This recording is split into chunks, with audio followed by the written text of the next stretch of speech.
bio, so don't believe anything he says. With that being said, Lamada called me to help situate the conversation. But with Dr. Hatem being here, there's no point of me speaking at all. He's our teacher. So we will dedicate most of the time, inshallah, for him to benefit from his knowledge, benefit from his experience, and give us a little bit more of an understanding of the movement today and the movement in the past. I think what we've been witnessing in the past couple of weeks, specifically after 6 months of genocide in Palestine, but besides the genocide, 6 months of resistance, 6 months of steadfastness, 6 months of resilience and selflessness in the people of Gaza. And I think with that level of resistance, with this level of steadfastness and resilience, I don't think the students would have accomplished what they accomplished. I think the students have nurtured their courage and bravery from the sacrifices of the people of Gaza. So it's essential to understand that we as Palestinians, we're not just victims of genocide. We're also actors in a political sense. We are also people that are fighting for justice, people that are not willing to die without pushing and fighting for gaining our liberation and gaining our national aspiration, specifically when it comes to liberation. This moment that we're in today, it's unprecedented without a doubt, in the sense of that we have not seen this level of encampments, we have not seen this level of courage and bravery from students that a lot of them are not even Muslims. But with that being said, I think it's essential for us to understand that there is a history behind how did we get to here. This level of accumulation, as we know in liberation movements, there's a level of accumulation of resistance, meaning that it's not one day a generation will come and will erase everything that happened before, right? This is a level of accumulation of hundreds of years of sacrifices, of resistance, and people in Palestine and abroad. And Dr. Hatem Bazian is one of the examples of the people who had the vision of creating this understanding that we need to focus on the level of students organizing, but also on a national grassroots level. And this was essential for him and his colleagues to start Students for Justice in Palestine, or what we know as SJP, and American Muslims for Palestine. Both of them kind of complement each other, where we have students from different backgrounds can come in universities and focus on the concept of justice in Palestine.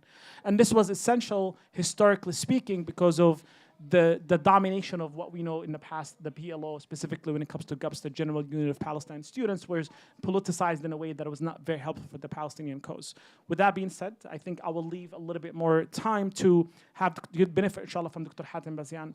I'll be asking some intro questions to kind of get us in the conversation and benefit from this conversation, but later on, inshallah, feel free to ask questions and get to Dr. Hatem directly. With that being said, thank you, Dr. for being with us. It's an honor to have you here.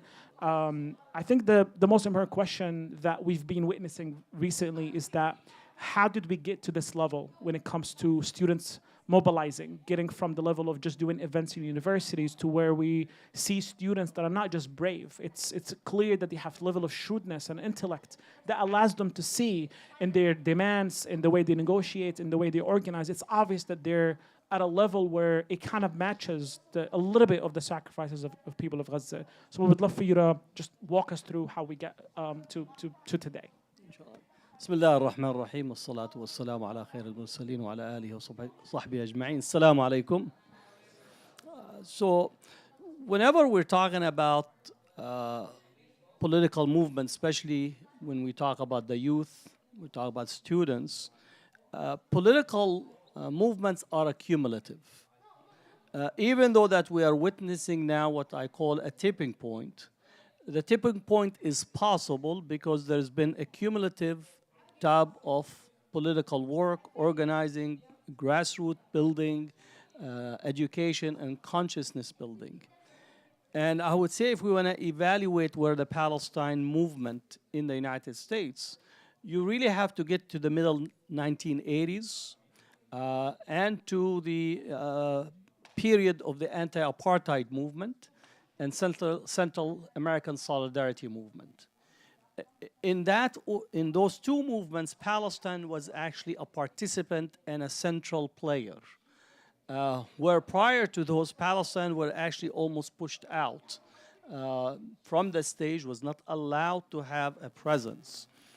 So prior to Central American Solidarity movement and the anti-apartheid movement, Palestinians were not allowed on a stage to speak in what used to be the spring mobilization for peace, jobs, and justice.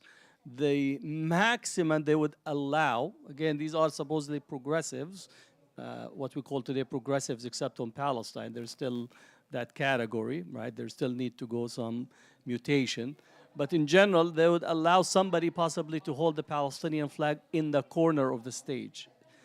Literally, that was the identification with Palestine at that stage. But because both the Central American Solidarity Movement had a link to El Salvador, to Nicaragua, to Latin America, where Palestinians were actually critically part of this, of the movement, especially in El Salvador, where the leader of the El Salvador resistance movement at the time, the FMLN, was actually a Palestinian, Shafiq Handal. That brought in a recognition, especially where Israel was actually supporting the death squads and training the death squads at a time in Latin America. So that part of the solidarity movement in the United States began to recognize the transnational nature of Israel work, especially with death squads in Latin America and where the Palestinian movement is at. We moved to the anti-apartheid movement, and similarly the anti-apartheid movement brought Palestine center stage, and this is as a direct result of Palestinian support of black South Africans during the struggle, and therefore also Israel was on the wrong side of history because Israel was supporting South Africa racist apartheid government. They were funneling weapons to apartheid South Africa. They built the fence between Mozambique and South Africa by an Israeli company to build that fence to prevent the ANC from actually being able to struggle and come through the Mozambique border to resist the apartheid regime. On the other hand, the Palestinians were helping actually train the South Africans in Algeria, in Libya, in Lebanon, and so much so that when Nelson Mandela was sent to jail, it was actually the PLO, again, we could critique our internal politics, the PLO actually funded Mandela's family. So they provided the resources because Mandela was sent to jail in 1964 and stayed in jail until early 1991. So during that period, the Palestinians, actually the PLO in particular, provided the resources and also helped the international aspect of the ANC to get this type of work on a global level. So that brought the Palestinians in the United States in close relations with the political movement that is working on the apartheid front. And that continued all the way up to the last day when Nelson Mandela is released. When we speak about the anti-apartheid movement, the Zionists in the United States were supporting apartheid South Africa. So, for example, we talk about the ADL. Somebody, what is the ADL? The Anti-Defamation. I call them the Defamation League. I take the A out. Right? So the ADL actually spied on the activists, especially the anti-apartheid activists, and exchanged that information with apartheid South Africa. They also spied on the Irish activists who were escapees from the H Block prison and shared that information with the British intelligence in exchange of these two intelligence services to help the ADL and the pro-Israel security forces against the Palestinians. So the ADL had a long record of actually standing with apartheid South Africa and helping domestically in the United States in spying on all these different groups. So those two movements helped actually ground some of the Palestine work in the United States. And as the U.S. Engaged in Iraq, the Iraq War, that work that went into these two movements made it possible for Palestine work actually to come into center stage. So literally from 1991 onward, it was an accumulative process where Palestinians moving more and more and more into the center of political activism. And now I would say that it's in a leadership position on political activism in the country. Today, you cannot organize in the United States on a progressive end without actually having Palestine as a central aspect of your organizing. And literally what we're witnessing on the campus today is a cumulative of that period. So that's how we need to think of the longer trajectory in terms of organizing. And we could get into specifically the campus maybe at a later question. Thank you. I think it's very important that you mentioned the relationship between the ANC and the PLO, specifically the struggle for liberation in South Africa and in Palestine. It gives us an important discussion. We would love to hear your point on this. And for people who don't know, Dr. Hatem Bazian is expert on the concept of coloniality, the concept of colonialism and imperialism. And I think maybe if you can give us a little bit of your an analysis in terms of the relationship between why was Israel involved in supporting apartheid in South Africa from an imperialistic perspective. And mostly I'm leaning towards the client state mindset and how the relationship between Israel and the US and why it's important for the US to continue to support Israel for a very long time now. And hopefully that leads us to more to the students' work. Well, the relationship between South Africa and apartheid South Africa and Israel is actually goes back to 1948 when Israel established the first foreign visitor to Israel was the Prime Minister of South Africa. So literally the relationship was formative in that period. And when South Africa implemented its apartheid system, actually South Africa was being used as an inspiration for how to constitute a system of apartheid inside the West Bank, in particular in the Gaza Strip. Sharon's plan, which came to be known as the 5-star cluster plan in the West Bank, was modeled on South Africa black homelands. And if we think about what today we call the Oslo type of a structure in the West Bank, literally is inspired or at least have the same type of framing of the apartheid system in relations to South Africa. What is important in relations to think about colonialism, right? South Africa was the last settler colonial project to be demolished in Africa. So if you looked at the map of the world in 1914, right, 85% of the world's surface was a colonial territory and possession. You were either a subject of the British, the French, the Dutch, the Italians, the Portuguese, right, and the Germans. So literally, you were a product or a subject, not a citizen, a subject of one of those states. And Palestine was the last settler colonial project to be commissioned. So literally, as we get into the end of World War I and colonialism as an idea is running out of steam, and they're beginning to speak about, self-determination, the language was shifted, but still colonization was there. Palestine was the last settler colonial project to be commissioned. And when the British set up the Palestine as a colony, we need to understand this was pre-World War II, because you have many people running around here talking about this is a recompense for the Holocaust, that atonement for Europe. That's a later development. The British began to adopt Zionism in the early part of the 20th century. But also there's actually a book that actually writes on Columbus' notes on his notebook during his journey.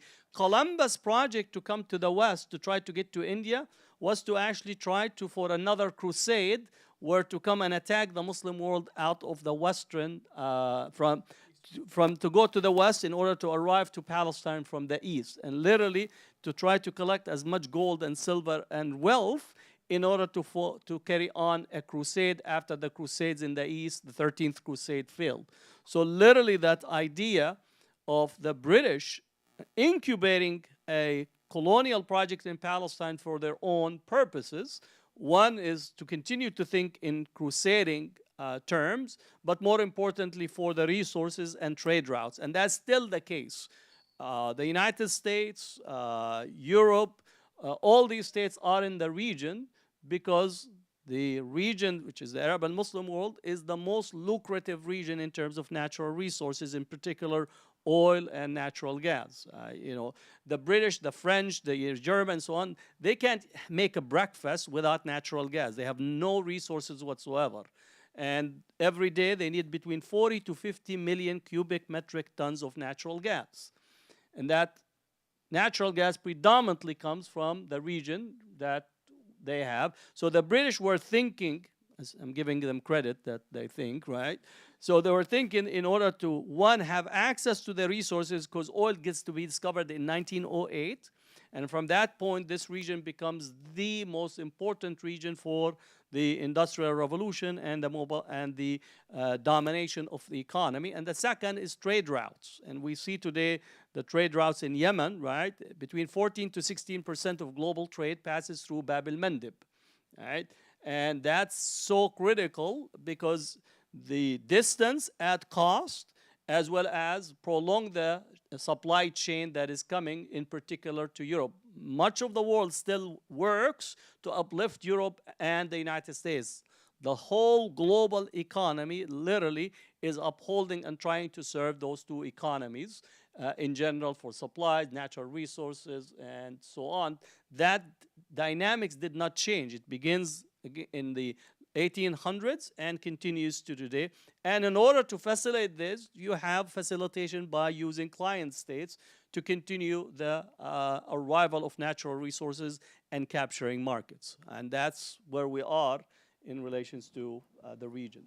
Yeah, thank you. And for those who don't know the difference between colonialism, settler colonialism, colonialism is the idea, as Dr. Hatem mentioned, is when you're going to a new colony, exploit their resources to bring it back to the metropolitan, to the capital of that colonial powers. Settler colonialism is when you want to replace the native people who live in that land, right? America is a perfect example of settler colonialism, where the indigenous people were exterminated to bring in white people to live here. So that's the difference in what we were witnessing in South Africa. Now, I want to link this a little bit. I would love to get your input on it because I really want to go back to why are the student movement today is so, specifically the anti-imperialist, anti-capitalist, anti-colonial movement that we're witnessing today, why it's so important for them to center Palestine in their rhetoric. Before we go there, and maybe by answering the question, you can lead us there as well. Why is America invested so much in Israel now? Like, for example, a lot of people are arguing now that Biden is willing to lose the presidency for the sake of Israel. And a lot of people make it it's a personal problem because he's a Zionist, he's willing to do anything. Yeah. But in addition to what you gave us the historical context, can you shed some light into how that this is not just, unless, of course, give us your perspective, is this like a personal issue for Biden, or is this a politics for the empire as we see the United States today, that it's important for them, as you mentioned, as you alluded to, into continuing that support? And then if you can lead us to the centralization of the cause of Palestine in that anti-colonial movement, specifically, namely in SJPs. Well, I think in the United States, and in particular for the political order in here, as it relates specifically to Palestine, AIPAC plays an important role, right? And its role is to make sure that U.S. policy, as it relates to Palestinian, passes through AIPAC and its priorities. I believe the United States still is an imperial power. And the United States has many options in running its imperial power. I mean, here in a mosque, right? The United States option with MBS is possibly greater than its option with Israel. Because in Israel, you have to go through the whole process of, not democracy, but at least there's a level of engagement. There's a pressure in here on MBS when they had to buy their, $80 billion planes. They wanted to give it to Airbus with a phone call overnight. They changed the contract and gave it to Boeing, even though Boeing planes are dropping from the sky like flies. Right? So literally a state like Israel with $80 billion contract overnight switching against their own self-interest because of that relationship. And if you think about the region, the United States has considerable leverage in there. What AIPAC wants to maintain is that the only way for the U.S. to unfold its imperial superpower is through Israel. And I do think there is a conflict, or at least, again, taking U.S. national interests as it is, right? We could debate it, right? The U.S. national interest. The United States wants access to natural resources, particular oil and natural gas, not only for itself, but it wants to limit the access to China and continue to pressure. Russia has its own oil and natural gas. Want to pressure Europe to maintain Europe that the United States is leader of the G7. So that's a major national security. It goes back to the 1950s, the U.S. national security. So it wants that access. Second, it wants stability. Why? Because stability is much better for business. I don't know if you saw Starbucks sales this past quarter. Alhamdulillah, we've been able to limit our drink from Starbucks. They lost close to $43 billion in value of their stock, right, since the October period. So literally, it was 108 when the events occurred and when Starbucks began to identify more with supporting Israel, and now it's at 73. The reduction in sales the reduction in sales is minus 3%. Now you say, oh, that's it, minus 3%. Minus 3% on a sale of $8 billion, it adds up. And that diminishes the ability of a company. One is to actually go out because you have a revolving credit line. You're not able to get the same type of credit line. Many companies leverage their value in the market to actually get extended loan in order to open more branches and so on. Your expansion, they had to shut down all of their branches in Egypt. So Starbucks right now is in a weakened position, right, as a result of U.S. standing policy with Israel. So the fact is that the United States loses stability of the market for its business. Again, we could argue whether we want to have it or not, but that's a major. Third, the United States does not want proliferation of nuclear weapons. It wants to only have these nuclear weapons, and it's what you call country club. The fact that Israel became a nuclear power, Israel supported India's nuclear program and accelerated the India-Pakistan nuclear program. In 1978, Israel wanted to develop nuclear program for South Africa. So Israel, as one country, has been pushing to actually spread nuclear weapons rather than actually limit the club of the nuclear club. And as we know, Iran wants to have a nuclear weapons. MBS in his Strait, Cube, whatever projects, he wants nuclear weapons, and that's where the recognition between Israel and Saudi Arabia is contingent on whether Saudi Arabia will get nuclear abilities, right? So Libya was developing its nuclear program, and my cousin is developing a nuclear program. Again, why? Because everybody thinks if Israel has it, then we need to have a detente or a mutual assured destruction. So Israel says that it's serving U.S. national interests. Again, debating U.S. national interests, but this is what is understood.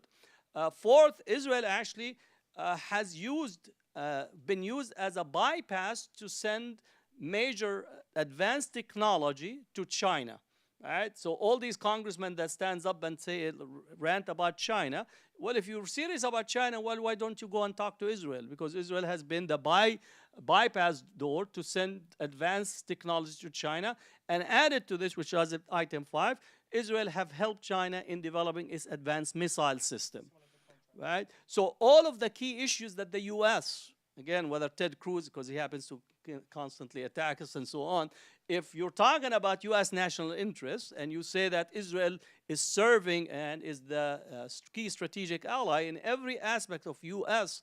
professed strategic interests, Israel is a counter product to it.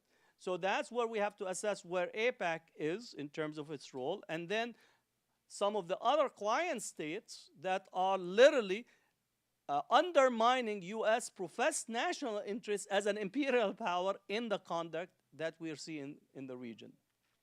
Yeah, that's a great analogy. That's a great explanation in finding how Israel and the U.S. are playing the game which one has the last word in that sense, but they both are benefiting from each other for sure, as you mentioned. And I think AIPAC has grown, being allowed to play that role in an imperialist empire has grown so powerful that they themselves can actually shift a little bit in the main conversation. With that being said, how do you see the current wave of student organizing versus what we've seen in the past? I know we talked about accumulation of the resistance, accumulation of the movement itself. We talked about the relationship with South Africa, the relationship with apartheid, the relationship now between America as an empire, as this superpower that's trying to control the world and stay on top of the world. But Israel is trying to take advantage of that as well. Why is this movement today for the cause of Palestine has been this powerful in making an impact? Because there has been a lot of conversations, and I'm sure you've written about this in the past, since September 11 at least, in terms of how the Muslim community has been organizing and trying to be so American in their organizing by what is known as the raising the U.S. flag, by being involved in electoral power, politics. Why is this movement creating, maybe, if you agree on this, an alternative way of organizing to actually put pressure on the system rather than just trying to, quote unquote, change the system from within by the electoral politics and whatnot? Well, I also think the moment is a cumulative that we are in, right? You cannot actually think of today the campus without thinking of the Occupy movement, Occupy Wall Street. Also, we are beneficiary of the George Floyd protest movement that opened the political discourse in the United States in ways that are different than before. And then also we need to point to the 2021 attack on Al-Aqsa during Ramadan. If you remember the April 2021, where Israel unleashed its attack on people praying right in Al-Aqsa Mosque and people witnessing while it's being live streamed the attack that was taking place and then bombing Gaza. So that resulted in an increased awareness at the time. Also the fact that, what was his name, the orange president? Oh, Trump. Right? The fact that Trump instituted the Muslim ban and resulted in people actually coming out in political organizing in ways that, for a moment, they didn't feel that it was the norm, right? People were going out to the airports, blocking streets, protesting, and beginning to take civil disobedience, which was unheard of. Like, when بدك تروح تنحبس? No, you can't do that, right? So Muslims and activists began to take civil disobedience at a time that changed the nature of political work. Now, specifically for campus, you already had about 200 SJPs in place, right? Students for Justice in Palestine across the country. And these are, many of them possibly sprung up post-2014, with many actually 2020, 2021 beginning to organize in that way. So that's very important to actually think of it cumulatively. Now I'm going to jump and I would actually express my gratitude and alhamdulillah wa shukran li ni'mat Shafiq. Right? I really want to thank her in a mocking way, but I should thank her. When you get called to the Congress to testify, like you made it, because now the camera is in front of you, you are a national figure, there's going to be an article about you in the New York Times. It's like these university presidents, they look just to be quoted, right? Not on page 14, but they want to be in the front page. CNN is going to carry them. Na'mat Shafiq made it to Congress. She's testifying. She's, back and forth with these leadership. So from her thought, this was a moment of, coming on the national stage. If things went well the next day, she might be actually make herself into a secretary of something, right? The secretary of nothingness is always open. She really thought that she will be on this national stage, came back from Congress empowered, because what they told her is that you really held yourself up. You did not, defend the pro-Palestine. You threw Joseph Mas'ad under the bus, right? You did well, and we think that, we trust in your ability. So she came, dancing down from Washington, D.C., ready to show people who's the new sheriff in town. They told her to crack heads, to do to the students what needs to be done, because that's what a leader does. Again, a leader that takes the wrong phone call, and they're looking differently. So from her perspective, she thought that she was actually going to be celebrated. Calling the New York Police Department in, removing the encampment, arresting people, that she had it. And most likely, the next day, if you notice, people actually were praising her at the higher up in terms of Washington, D.C., but they did not expect the reaction.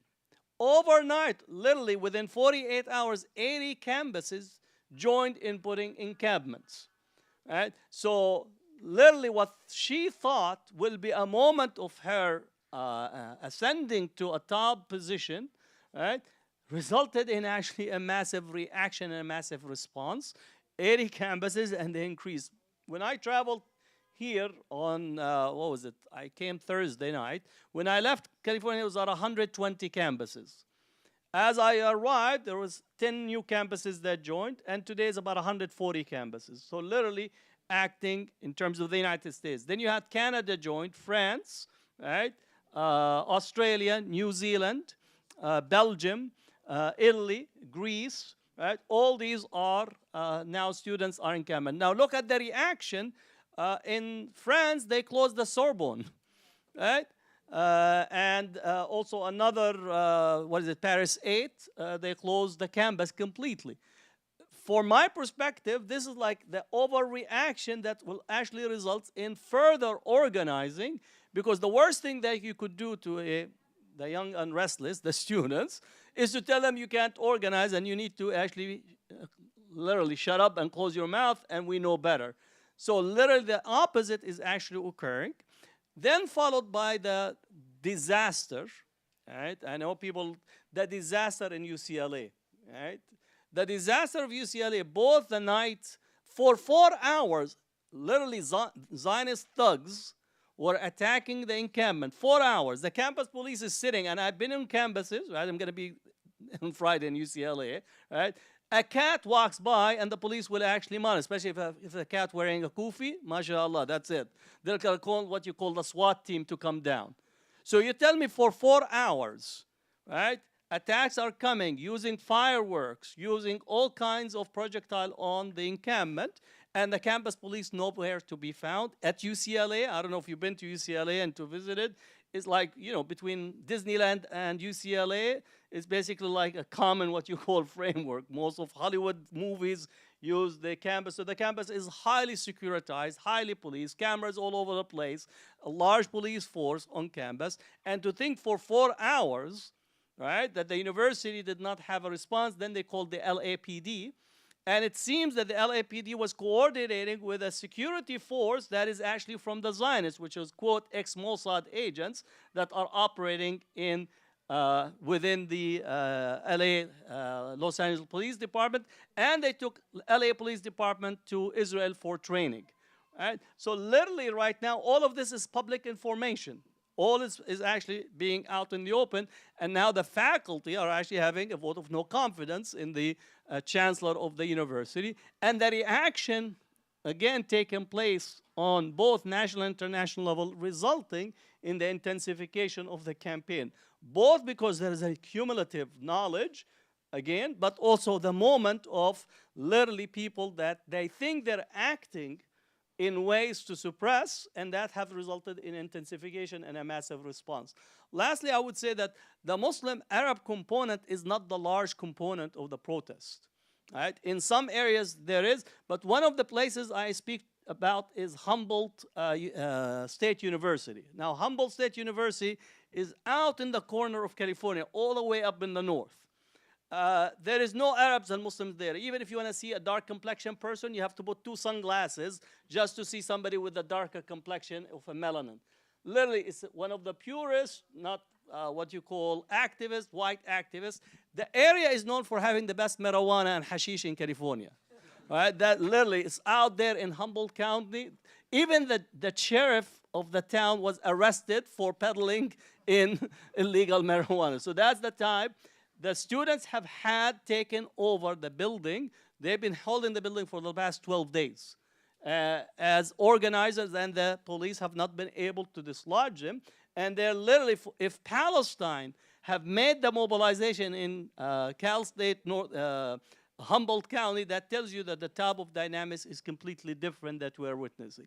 The last part, I saw the Bernard College had a vote by the students, which is also, if you listen to this guy, Jonathan Greenblatt from the Defamation League of Arab Muslims and Islamophobia, right? He says that's only few people that are really supporting Palestine. The Bernard College vote, 71% voted for divestment. All right, 71%. No, actually, not 91% at Bernard College. 91% voting for the divestment resolution on the campus. The second vote is actually in Stanford University, and Stanford University is also unique. Stanford University is the think tank of the Republican think tank of the right wing in the United States, right? The students, the undergraduate students voted for a divestment resolution, all of the student population on campus. It passed by 72%. The graduate students passed the resolution by 74%. If Stanford as an institution have that type of change in relations to voting for divestment, that tells you we're witnessing a complete tipping point and transformation that is irreversible. And that's why the level of repression that is directed at trying to reconstitute Israel's position is literally going crazy and irrational. It's not because they are successful or they're powerful and so on, they might be, but because they have lost the sense of what is occurring, and they have no solution or response to it. That's why they're going into maximum repression after I say that the change have already tipped in completely opposite ways, no longer even close in campuses across the country. Very good. So you explained a little bit in terms of how we get there, in terms of why the students are rising up. And I think we gave a lot of analysis in terms of historical, in terms of the relationship after George Floyd, in terms of the wars in 2008, 9, 14, and the issue with Sheikh Jarrah and 2021. And I think the centralization of Palestine and the anti-racist, anti-colonial movement. And I think, as you mentioned, like the students have been, sisters, if we can just be a little bit quiet, please. The concept in terms of the effects of these encampments, the effects of these student movements, how do you see them making an impact on the decision-making process in the U.S. when it comes to the war in Gaza? As we see, Muslims across the country have been pushing the Democrats, pushing the administration with literally nothing in return. Do you feel that this movement today, has it done anything in terms of putting pressure? And if yes or no, and then can it do more in the near future? Well, it already has an impact. Now, whether the impact is going to be immediately translated to immediate policy, that's where the question is. The fact that even the president and the State Department have been trying to change their language a little bit indicates that they're worried. The fact that looking at the polling data for upcoming elections, they're concerned and they see that there is an impact on Biden. The CNN poll from Friday, 81% of those between 18 and 35 are negative, disapprove of Biden's policy on relations to Palestine. 81%, that's age 18 to 35. Meaning that there is no way that Biden can actually secure the vote and the support of the young population. Now, I do believe that the movement is already making an impact. In a number of campuses, the universities already have consented to the demands of the students. Right? So we saw the UC Riverside. The university actually accepted their demands, and yesterday they dismantled their encampment. Rutgers University 8 out of 10 of their demands. And again, people are debating, but still that actually 8 out of 10 demands are there. Brown University already accepted to put the divestment call to a vote, and also to release the information about their investment. So that's, again, is taking place. Evergreen College have already voted to actually divest from the Israeli economy. These are very important. Actually, also, we have 2 cities that already have voted for divestment, Hayward, city of Hayward, and Richmond. Each of them are managing, or at least have $500 million of an investment that they will take it out of Israeli economy. When we talk about South Africa anti-apartheid movement, it took us 14 years just to register the first what you call success and victory. So the fact that it's accelerating and also making it possible for people to increase their ceiling of demands, that is taking place. So that's very positive that we're seeing and witnessing there. In some other campuses, we're actually calling on students to demand Palestine Studies program, to demand hiring faculty, Palestinian faculty, because you also have to increase and also bring Palestine in an academic way. That will be an important piece of establishing long-term, right, exposure, long-term engagement with Palestine. And there are a number of campuses already actually accepting those demands. So we are seeing some of these successes, victories. But to say that it's tomorrow Gaza or tomorrow the West Bank, it's not in that way. Again, South Africa, if we think about the protests around Soweto, 1975, literally the movement did not register real serious victory until 1988, 89, which was 2 years just before Nelson Mandela was released from jail. So I would think we're moving in a very clear path, and we need to celebrate our small victories while preparing for more dynamic engagement in order for us to continue to push, which will impact Palestine on the ground. Thank you, Doctor. This is very, very useful. Okay, we have 15 minutes until Salah. We have 2 options. We have a lot of questions. We can either pick and choose some of them, and you can take your time, or we can do like rapid fire. You can answer them quickly. Which one you prefer? Just go quickly. Quickly. Love it. First question, I think I'm going through popularity, and we'll be democratic here. So someone is asking about that they have noticed a large amount of LGBTQ presence at protests and different ideologies in the groups. What are we allowed to stand alongside them for the cause of the protest in terms of how do we work with them in these protests? This is the moment that you have a big tent for people who are standing for justice. Considering that you have 57 Muslim majority states that are not standing with Palestine. So I don't know where people are. On the one hand, you have Muslim states that are closing the borders and not sending a bottle of water to Palestinians, and now you're going to engage in the tangential at this particular time. So for me, that's just like going on a tangent while people are literally in a genocide. Appreciate it. That put things in perspective. I think we have to have priorities in fiqh and in Islam in general. What are your thoughts on entering empty ballot submission in swing states such as Michigan? It's very important. That was one of the strategy we adopted, and we worked with Michigan, Georgia, and other places where you are able to do so in order to demonstrate your strength. And by the time we get into the Democratic Convention, which is in August, we'll see where we could have an impact. Okay. Since we're doing rapid fire, so I'll ask this one too. Do you think anything will change if Palestine receives full United Nations membership? Well, think of it this way. If it was not important, the United States would not veto it. When you have international law and international relations is built around nation-state rights. So we're in a nation-state international system. So recognition of the sovereignty and state status of Palestine gives you the ability to act as a sovereign, and therefore many different parts of the United Nations functions around this nation-state rights. This does not mean that all of a sudden, mashallah, we're going to be happy, we're going to have knafi for everybody because we did this. It's just a cumulative part where we are trying different avenues, and Israel, its allies, the United States, and so on, are trying to prevent every opening, that the Palestinians will have an impact. So yes, wherever an arena that we could push Palestine forward, right? We should take that arena while not believing that that arena will be the end cause. It's one of the tools of the strategy rather than the totality of the strategy.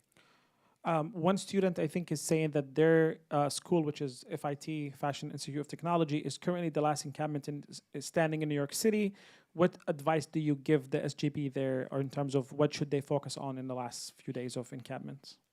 Well, if the encampments have been removed, then we need to actually go back, study, not for exam, but study our strategies and see where are the system and where our institutions have weakness. And then also there is a discussion of actually taking the encampments to the streets in the city and begin to actually possibly replicate some of the strategies from the Occupy Wall Street in that way. So we have to respond in ways that we stretch our movement and also become movable, in the sense that the encampment is a strategy, it's not, it's a tactic, it's not the overall strategy. So we have to adjust accordingly, right? Because some people begin to believe that if I don't have the encampment, that's it, Palestine, a Palestine cause has came to a halt. No, you need to be creative and find ways to actually engage. One thing that we're asking people these days, actually, if you are able to actually invest in some of the companies that have investment in Israel, as a shareholder, you could actually participate in the voting for shareholders. So to bring divestment resolution, to bring actually claims, legal claims against companies that they're not being actually fiduciary responsible with your investment. You could buy one share and still have a say in the process of a shareholder and be disruptive, right? This is a strategy that during the civil rights movement, during also the period with Jesse Jackson, for try to have an impact, you bring the debate into shareholder meetings. And that's where you actually become disruptive in that way. So we need to be strategic in doing these things as a way, as a strategy. So again, the encampment, maybe in some places it's no longer feasible. Take it to the outside. Also pursue this investment shareholder type of political pressure. Thank you. There was a question about how do you handle Zionist rhetoric about encampments being pushed by outside agitators? Kind of how to respond to that. I don't give them any recognition. It's just like that's the same complaint that you during the Vietnam War. Now notice, big donors are not seen as big agitators because they pick up the phone and tell the president to do this and this why, right? It's only talked about as a way to try to defame the movement in that way, and then we should insist that there is no wall between the campus between the students, the campus, and the community. So these are community members that in solidarity and supporting the students. So we should not fall for it. Yeah, falling distractions all the way. There's a couple of questions about elections in 2024 as a presidency. Any thoughts in terms of? We're still working on that. We have a Muslim strategy meetings taking place on a national level, so we'll still are work in progress in that. Okay. Quick question. Are protests haram? What is that? Are protests haram? Huh. That's a new one. Absolutely not.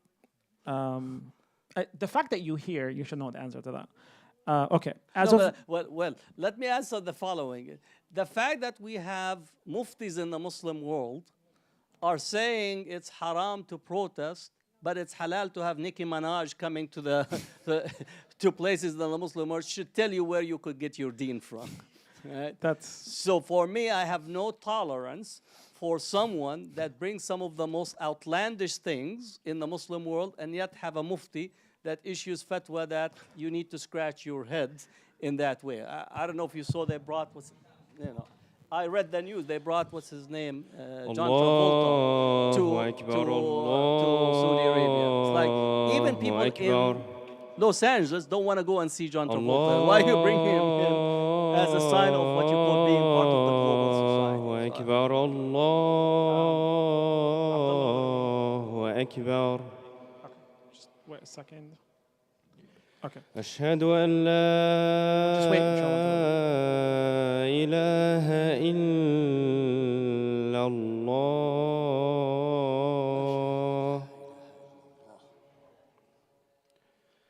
أشهد أن لا إله إلا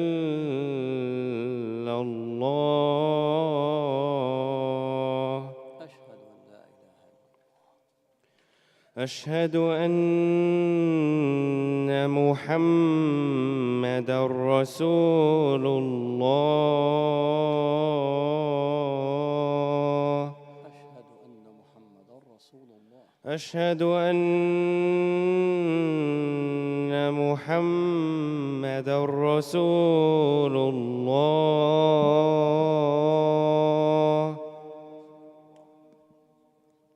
حي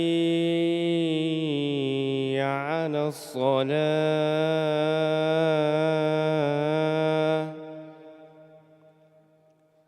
حي على الصلاة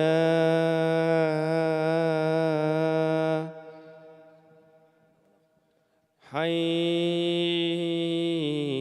على الفلاح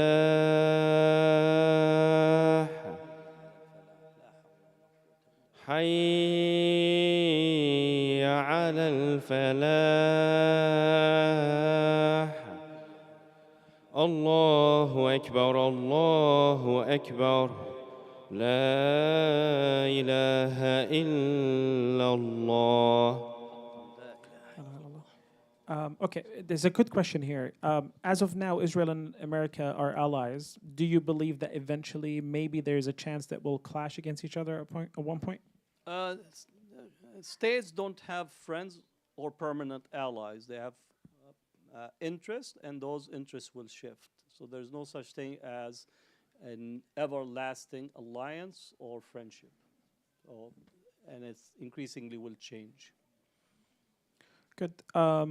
I think this is a good relevant question. What are your thoughts and advice for, or maybe this is asking directly, Muslim community, specifically people who are getting on the political or professional ladder, who avoid the Palestine genocide and fear of risking their status or their careers? What maybe can be your advice there for them to navigate this? I think it's a case-by-case basis. I am not a person that asks, well, you need to jump and sacrifice yourself because if not, you're a sellout. I don't follow that. I think each case has to be studied specifically.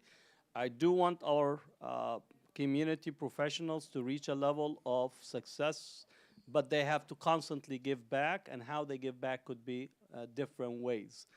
I do think in some places, let's say those who are in government positions, they do have the responsibility now to actually be in a position where they step out because of the genocide and the ability for them to project a louder voice. But different circumstances for individual, right, are different. For example, our sister Jinan Shihade, what is her last name? No, Jinan Shahood from Chicago. Right, she was given. They rescinded her employment contract, and again, it's an employment contract possibly in $220,000 as a law student graduate from a top school. So she spoke for Palestine, and they rescinded her contract. So for us, again, I chair the MLFA, Muslim Legal Fund of America. So we offered her a job and brought her in our civil division. So each person we have to actually calibrate and understand, and that's where some of our community have to be provide those communication, those understanding for our professionals in order to see where they are located. Okay, very good. I think we'll wrap up soon. I just want to give you an opportunity maybe for a few minutes if you have any last thoughts or messages any you would like to give to the attendees or the youth, anybody's watching. Well, I do think that our community have broken the barrier of fear, which is very, very, very important. Fear is a commodity that is used to immobilize people. So that fear barrier has broken. And as a community, we have to come out and support, on the one hand, the students, but also make space within our community for Palestine to organize, to advocate, to speak about. And then as we move closer to the election, don't accept political figures allowing them to actually come and talk to the community without actually being very clear where they stand in Palestine, especially in Muslim space. I think we're done with what I consider to be the falafel hummus politics, and you add a shawarma in there and take a picture. Those days are over. We want to have substantive position, very clear, that these individuals have to, and that's where the leadership of centers and Muslim organizations have to be clear in that, and that's our role to advocate. And then lastly, I would actually ask people to get to be creative, innovate in political organizing, especially among the young. I think this is your opportunity to actually put some of your skill and talent to innovate in ways that we possibly, the older generation, have not at least understood. I know there's a group that did an AI app, not an AI, where it actually takes the leading tweets of the day and they're allowing you to immediately actually form a response, and you send it out through the use of AI. So it actually makes response to Islamophobic content, anti-Palestinian content, using AI and in a helpful way. So that's, again, a quick innovation that people have done that made it possible for this response to occur. So I encourage people to think in those ways as a way to help Palestine. You don't, I want to make sure that the only place for you to contribute to Palestine is not only in the street or in the tent. There are many different ways that you could actually support and help for Palestine. I know that they've been doing the phone banking in here. You don't need to leave your home to do phone banking, right? And we need to make sure that we do phone banking, to engage in outreach. You could do outreach from the home or in your car. Again, some of you commute for 2 hours, right? So you could actually use that opportunity to do outreach and so on. You could help fundraise. Fundraising is definitely الله something أكبر we need. الله Different أكبر ways to أشهد أن engage لا and إله Thank you إلا very much, الله Doctor. It's an أشهد honor to have أن you. محمد سبحانك اللهم وبحمدك أشهد رسول أن لا إله إلا أنت الله أستغفرك وأتوب إليك حي والعصر على إن الإنسان لفي خسر الصلاة الذين آمنوا حي وعملوا الصالحات على وتواصوا بالحق وتواصوا بالصبر. الفلاح جزاكم الله خير. قد قامت الصلاة قد قامت الصلاة الله أكبر الله أكبر لا إله إلا الله.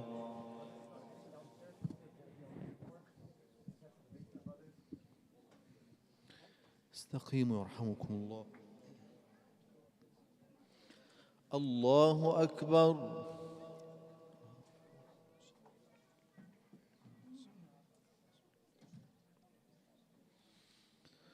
بسم الله الرحمن الرحيم.